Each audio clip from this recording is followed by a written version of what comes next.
Bonjour à tous, on se retrouve pour un nouveau Texama Show, d'ailleurs avec un nouvel objectif qui apporte un peu plus de flou en arrière-plan. Et aussi normalement le bon micro qu'il faut. J'ai un micro backup au cas où, on ne sait jamais, au cas où il y aura un petit problème toutefois. Du coup, on va commencer avec l'actualité de cette semaine-ci. On va essayer d'être assez rapide et bref parce que j'aimerais que les Texama Show soient un peu plus...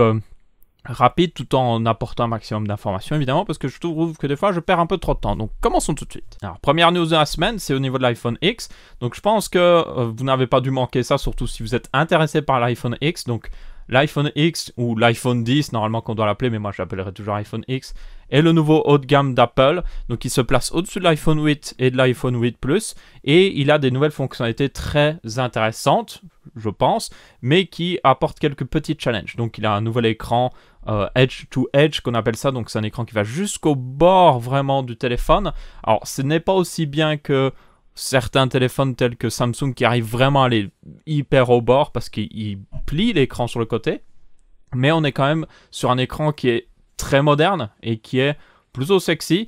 Toutefois, il a quelques petits problèmes avec la barre au-dessus où on a les capteurs et tout ça pour le Face ID, et c'est d'ailleurs l'un, je pense, des problèmes que beaucoup de gens vont avoir. Alors, il y a plein de reviews disponibles. Moi, je parle surtout de cette review de Ars Technica parce que j'aime bien le site.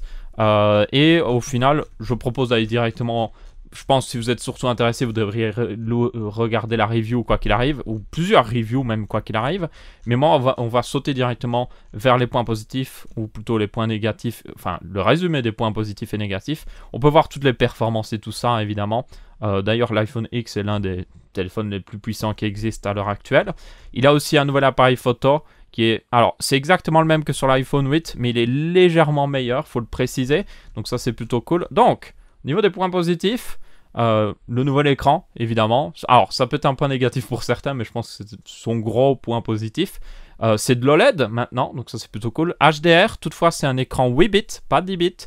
Donc, ça pourrait limiter dans le futur, mais c'est quand même beaucoup mieux que les écrans d'avant. On a aussi donc le nouveau processeur, le A11 de Apple, qui est très performant, évidemment. Donc ça, c'est un gros point positif. Face ID qui marche plutôt bien. J'ai vu une vidéo d'ailleurs que oui, vous pouvez le tromper avec des jumeaux. Ça marche parfaitement. Si vous avez un jumeau à peu près qui vous ressemble énormément, vous pourrez tromper Face ID. Mais c'est quand même beaucoup mieux que Samsung où vous pouvez juste mettre une photo de la personne et puis ça trompe le capteur. Mais bon, il y aura d'autres tests à faire évidemment, mais ça marche plutôt bien. Toutefois, évidemment, pour certains, ce sera un gros point négatif parce qu'ils n'ont pas le lecteur d'empreintes. On a aussi les caméras qui sont excellentes. Le wireless charging qui revient depuis... Je vous rappelle qu'il y avait l'iPhone 4 qui avait ça, il me semble, si je me souviens bien. Il avait un arrière en verre en tout cas, donc ça fait un petit moment. Donc ça revient, c'est aussi sur l'iPhone 8 évidemment, donc ça c'est pas non plus une méga fonctionnalité réservée à l'iPhone 10. Et puis iOS 11 qui apporte de son lot de raffinement qui peut être bien, et je pense que si vous aimez iOS, vous l'aimerez encore plus avec les raffinements apportés. Et aussi, on a... Alors, ils mettent en avantage, mais vous savez le truc avec les emojis 3D, tout ça, je vais même pas les montrer. Bon, c'est... Voilà, vous en pensez ce que vous en voulez. Apparemment, la batterie est encore... Bon, pas encore génial. C'est un peu le problème, je pense, des iPhones, c'est que quand vous mettez une batterie de 2700 mAh, c'est juste... Même avec les meilleures optimisations du monde, le meilleur écran et tout ça, c'est juste pas assez en fait. Je pense qu'il devrait passer un petit peu plus. Peut-être perdre 1 mm d'épaisseur, un petit peu plus, Apple, par pitié. Apparemment, l'écran LED n'est pas parfait au niveau du rendu des couleurs, donc ça c'est à préciser. Il parlait aussi du contenu HDR pas trop disponible, mais ça je trouve pas que c'est un problème. Justement, Apple, je pense, est une marque qui, quand il se lance dans quelque chose, force, on va dire, tout le monde à faire la même chose. Donc, par exemple, Apple a adapté le Thunderbolt en avant-première. Ils l'ont un peu gardé pour eux, mais ils l'ont adopté en avant-première. Ça a permis à Intel de développer la technologie. Maintenant qu'Apple s'est lancé dans le casque sans fil, ça va développer plus le marché du casque sans fil, même s'il y avait déjà un marché, mais ça va encore plus développer. Je pense qu'Apple est un petit peu dans ce genre-là. Donc, je pense qu'on aura encore plus de contenu HDR dans le futur. L'arrière en verre, ça c'est, je pense, un des problèmes avec ce nouvel iPhone. Et c'est un problème avec les téléphones Android d'ailleurs. Les arrières en verre, c'est pas très résistant. Même si on utilise du Gorilla Glass 5, quand ça tombe, ça casse. Et je pense que c'est un assez gros problème. Surtout que certains téléphones n'ont aucun autre arrière. C'est genre juste une plaque de verre avec quelque chose de l'autre côté de la plaque de verre pour pas que ce soit transparent. C'est même pas... Il n'y a pas du métal en dessous de la plaque de verre. Il n'y a rien. Il y a directement l'intérieur du téléphone. Donc ça peut être un point négatif. Et apparemment... Face ID qui a encore besoin de petits réglages par-ci par-là. Mais bon, ça je pense que ce sera vite réglé. Et puis le prix, évidemment, qui est 999 $. Ça fait beaucoup. 1000 €. 1000 € minimum, donc ouais. Voilà. Si vous êtes intéressé de toute façon par l'iPhone 10, franchement, regardez un maximum de reviews, regardez si c'est vraiment un téléphone pour vous. Moi, ce que je voyais aussi dans les désavantages, c'est qu'il faut faire apprendre de nouveaux gestes pour changer d'application et tout ça. Donc il faut faire des swipes d'une certaine manière pour accéder à certaines fonctionnalités qui étaient très accessibles avec les anciens boutons. Donc ça peut être un point négatif, surtout si vous avez des petites mains et que vous avez du mal à opérer l'écran. Donc voilà, l'iPhone 10. On a eu ici iFixit qui a fait un démontage de l'iPhone 10, donc si vous voulez voir un petit peu à quoi il ressemble à l'intérieur. Ils ont, d'ailleurs ça c'était très intéressant, c'est un système de double batterie, donc plutôt cool. Et apparemment des petites choses vraiment bien pensées. Ça reste Apple, c'est plutôt bien pensé quand ils designent un téléphone, bien qu'ils font aussi des fois exprès pour que ce soit pas facilement réparable, hein, ça reste Apple. Mais bon, c'était plutôt intéressant et on voit clairement que tout l'espace est utilisé là-dedans, il ne reste rien du tout, ça c'est sûr. Autre news au niveau de la Xbox One X, qui a été review évidemment, parce qu'elle est sortie elle aussi. Donc, c'est à peu près ce qu'on attendait. Donc, une nouvelle Xbox beaucoup plus puissante que la PS4 Pro, plus chère aussi, avec des titres qui ont été réoptimisés. Donc, une partie des jeux a été réoptimisée pour la Xbox One X. Alors, c'est pas forcément du 4K, il y a certains jeux qui sont en 1080p 60 fps. Tous les jeux ne sont pas optimisés, ça prend un petit peu de temps. Encore une fois, on en arrive à un problème, je pense qu'on a souvent aussi sur PC, qui je pense, arrive pas mal aussi sur console, c'est que les développeurs sont un peu... Alors, pas les développeurs directement, mais les studios de développement sont un peu fainéants pour faire des choses, et des fois, ils ont un peu la flemme de faire une nouvelle version pour une nouvelle console qui vient de sortir. Et ça, je pense que c'est un problème qu'on a de plus en plus, et qu'il ferait mieux d'adresser. Donc, ça, c'était justement dans les points un petit peu négatifs. Dans les points positifs aussi, c'est que c'est une console Full HDR, donc ça c'est plutôt cool. Vous avez un lecteur Blu-ray 4K, ça c'est encore plus cool.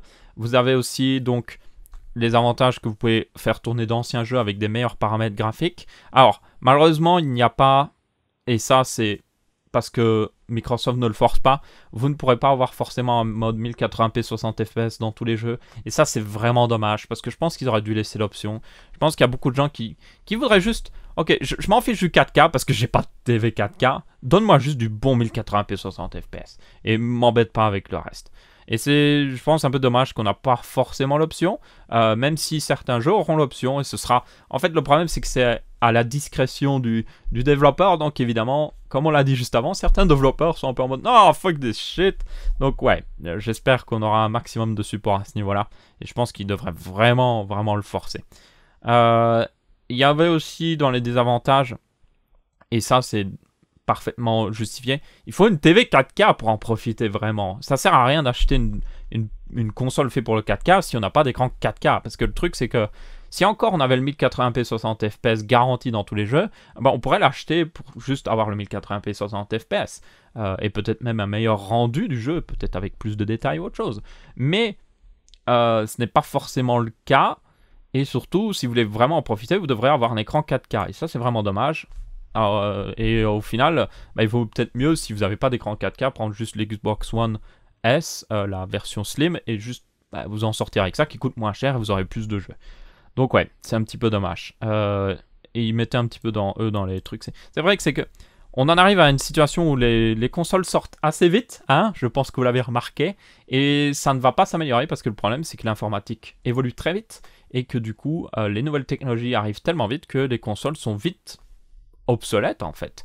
Donc j'en avais déjà parlé, mais je vous rappelle que quand la PS3 est sortie, elle est sortie avec l'équivalent d'une carte graphique haut de gamme à l'époque. Donc elle est sortie avec l'équivalent... Imaginez si la Xbox One X était sorti avec une GTX 1080 Ti.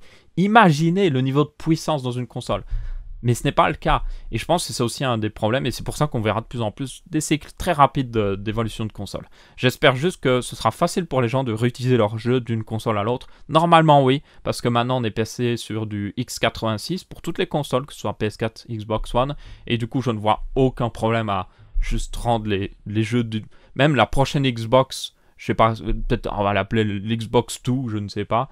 Normalement, franchement, à part s'ils sont stupides, elle fera tourner les jeux d'Xbox One classiques. Donc ça, franchement, à part s'ils font des conneries, ça devra aller. Donc au moins, il y a un petit avantage à ce niveau-là. Autre news, GTX 1070 Ti, on a les reviews, elle est sortie officiellement. Et c'est, alors contrairement à certains leaks qu'on avait pu voir, c'est à peu près ce qu'on pouvait vraiment s'attendre. C'est une 1080 légèrement castrée, légèrement moins performante.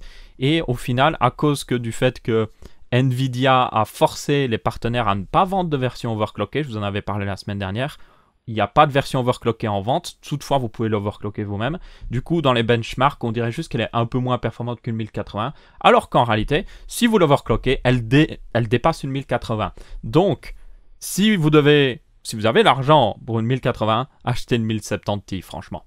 Franchement. Parce qu'elle coûte pratiquement 100 € moins cher. Et elle est pratiquement si performante. Donc, il n'y a aucun intérêt de prendre une 1080, selon moi. À part si vous y connaissez rien en informatique, vous ne voulez pas overclocker, bon là encore. Toutefois, certaines marques, et il y en a pas mal d'ailleurs, qui ont sorti des logiciels d'overclocking qui, vous avez juste à faire quelques clics par-ci par-là, et le logiciel overclock la carte pour vous. Donc ça, c'est pour contrecarrer justement le fait qu'ils ne peuvent pas l'overclocker de base. Donc en gros, ils vous fournissent la manière de l'overclocker très simplement, sans trop vous embêter. Et ça, c'est plutôt cool. Donc ça dépend d'une marque à l'autre, donc faites attention à ce niveau-là si vous n'y connaissez pas trop. Mais bon, sinon oui, comme je vous ai dit, vous pourrez aller voir les benchmarks. Je vous mettrai le lien de VideoCards parce que vous avez tous les sites de review en FR, en anglais et tout ça. Oh, merci pour les notifications YouTube. Donc Linus Tech Tips par exemple. On a au niveau FR, on a, je sais pas si, alors j'aimais mieux quand ils mettaient les drapeaux, parce que maintenant ils mettent juste des petits trucs comme ça. J'aimais mieux quand il y avait les petits drapeaux, c'était plus facile à voir directement le drapeau français. Mais il y a pas mal de reviews françaises, donc ne vous inquiétez pas, vous pouvez juste aller toutes les voir. Et si vous êtes intéressé par cette carte, ou juste intéressé de manière générale, vous pourrez trouver tous les chiffres de review qui vous intéressent. Mais encore une fois, c'est une 1080, elle se situe entre la 1080 et la 1070, mais un petit peu plus proche de la 1080, comme j'avais dit. Et elle ressemble vraiment à une 1080 en fait, donc voilà. Et une autre news au niveau Nvidia, c'est qu'ils préparent une nouvelle Titan X Collector Edition. What the fuck Nvidia, vous en avez déjà pas assez sorti de Titan X. Surtout que ça porte énormément à confusion. Donc là, ils ont fait une liste qui récapitule un peu les Titan X. Donc on avait la Titan, ok. Ensuite, on a eu la Titan Black, la Titan Z, la Titan X, la Titan X Pascal, la Titan XP Pascal, et maintenant on va avoir la Titan X quelque chose, Collector Edition. Ouais, ça devient un petit peu compliqué à suivre tout ça. Hein. Franchement, même moi qui m'y connais en informatique, des fois, quand tu veux parler de la Titan X, c'est un peu compliqué parce que t'es un peu en mode... ouais, la Titan X. Ah oui, mais laquelle? Ah oui, alors celle-là, oui, non, ça devient vraiment compliqué. Donc encore une fois, ce sera certainement l'une des cartes les plus puissantes au monde, mais elle coûtera la peau des fesses, et je pense que personne qui a un petit peu de sens commun ne l'achètera, parce que c'est juste une folie. Et même pour les professionnels, c'est une folie, parce que elle n'a aucun avantage par rapport à une Quadro, en fait. Donc ouais, c'est ça qui est vraiment dommage d'ailleurs. La première Titan, si vous vous rappelez, j'avais dit déjà plusieurs fois, mais c'était une Quadro, mais avec le nom GeForce devant. Et elle avait vraiment les performances d'une Quadro, mais maintenant ce n'est plus du tout le cas. Tant qu'on est dans les cartes graphiques, et ça c'est justement un bon parallèle, c'est que la concurrente directe de la 1070 Ti, c'est la Vega 56. Toutefois, la Vega 56, le problème c'est qu'il n'y a pas encore beaucoup de cartes custom. Elle commence à arriver seulement maintenant.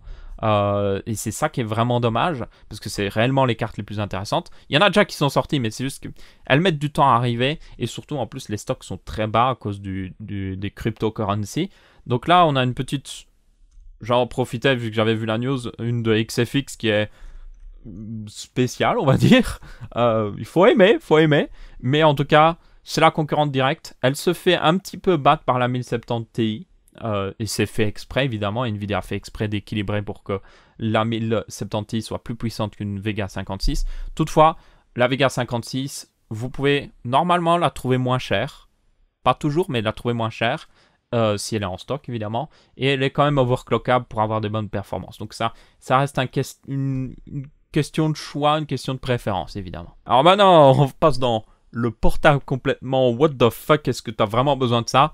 Portable gamer de chez Asus, le ROG 703, à ne pas confondre avec le ROG Strix 703 qui existe aussi, qui est un écran, qui est un portable gamer avec un écran 144 Hz, oui, parce que why not, Full HD évidemment, 17,3 pouces de notre petit ordinateur, un design qu'il faut aimer, j'aime plutôt assez bien, j'aime moins les touches de couleur à l'arrière là, mais j'aime assez bien ce design là personnellement.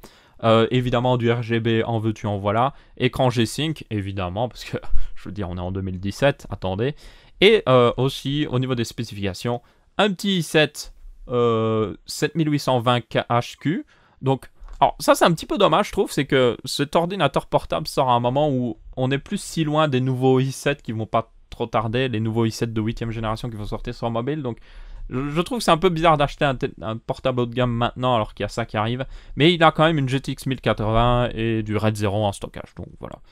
Donc si vous êtes intéressé et que vous êtes complètement fou d'acheter un truc pareil, vous pouvez le faire. Il est overclocké d'ailleurs, le CPU à 4,3. Parce que why not, et le GPU aussi overclocké à 1974 MHz. Donc un portable très lourd, très performant et très badass, mais très cher aussi. Et maintenant, la news stupide de la semaine, quelque chose qu'il ne faut pas faire même si c'est votre dernier jour de travail, parce que ça va vous allez finir en prison ou juste attaqué en justice. À son dernier jour de travail, un employé de Twitter, dans la section support, s'est dit « Tiens, je vais désactiver le compte Twitter de Donald Trump. » Non, pas forcément une bonne idée. Alors, on n'aime pas Donald Trump. Chacun ses préférences. Personnellement, je ne suis pas un grand fan. Toutefois, désactiver son compte Twitter me semble être un peu exagéré, même s'il n'a pas forcément toujours respecté les conditions de Twitter, qui précisent très bien que si vous faites du harcèlement sur Twitter, vous pouvez être banni. Chose qu'il n'a pas forcément respectée, mais toutefois, je pense qu'il n'aurait pas dû prendre la décision de lui-même, et surtout, vous le devinez bien, s'ils retrouvent le mec, et ils le retrouveront forcément, il aura des conséquences judiciaires, et ça c'est un petit peu stupide quand même à faire son dernier jour de travail. C'est pas parce que c'est votre dernier jour de travail que vous pouvez faire tout illégalement, hein. Enfin, que tout ce qui est légal peut être légal, hein, je tiens à préciser. Vous avez des conséquences légales derrière. Mais bon, c'était quand même assez marrant, je trouve. Quand j'ai vu ça, je me suis dit, ah! J'ai cru que c'était un employé du gouvernement qui avait désactivé son compte Twitter à la base, mais en fait non, c'était réellement quelqu'un sur Twitter, enfin chez Twitter. Voilà, juste la petite dernière news assez marrante. Du coup, c'est à peu près tout pour ce Texama Show de cette semaine-ci. J'essaie d'être assez bref et expéditif, mais toujours avec mes petites précisions évidemment. Si vous voulez plus d'informations sur des sujets que j'ai pu traiter et que vous voulez une vidéo qui explique plus certaines choses, n'hésitez pas à le demander. Je suis prêt à faire peut-être une vidéo qui parle de certaines, qui parle en particulier du Face ID, de tout ce qui est important à savoir là-dessus. Donc si vous êtes intéressé par ça, n'hésitez pas à laisser un petit commentaire. En attendant, merci à tous d'avoir regardé. Dites-moi aussi ce que vous pensez de ce setup niveau lumière et aussi de la qualité de l'image au niveau de ma tête, parce que c'était un nouveau setup, donc autant tester, hein, voir un petit peu. Dans tous les cas, merci à tous d'avoir regardé. On se retrouve pour un prochain Texama Show. Je vous dis salut à tous.